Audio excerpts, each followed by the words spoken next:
अपघातात गेला. तो स्वप्नात येत होता, की मला आई परत यायचंय, मला परत यायचंय. थोडा मला आकाशिक रेकॉर्ड्स आणि रीडिंग्सबद्दल थोडं माहिती देऊ शकता तुम्ही?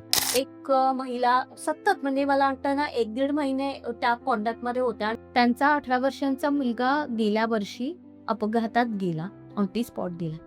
तर त्या गोष्टीचा त्यांना इतका म्हणजे म्हणतो ना, की अनपेक्षित धक्का आणि इतका त्रास त्या व्यक्तीला होत होता. तर बरेचसे प्रश्न त्यांनी विचारले आणि ते का झालं त्याचं रिझन कळलं. इनफॅक्ट त्या मुलाचं आयुष्य भरपूर होतं हे सुद्धा कळलं आणि त्याची इच्छा होती, की त्याला पुन्हा यायचं आहे आणि त्या गोष्टीला धरून म्हणजे त्यांनी तसं जेव्हा त्या माझ्यापर्यंत आल्या होत्या तोपर्यंत ऑलरेडी त्यांना ते सतत तो स्वप्नात येत होता, की मला आई परत यायचंय, मला परत यायचंय. त्यांनी पुन्हा चान्स घेतला आणि आता जी त्यांची गुड न्यूज आहे तर आय होप की तो पुन्हा येईल त्याच्या आयुष्यात. सो अशा अशा बऱ्याच केसेस असतात. प्रत्येक केस ही वेगळी आहे.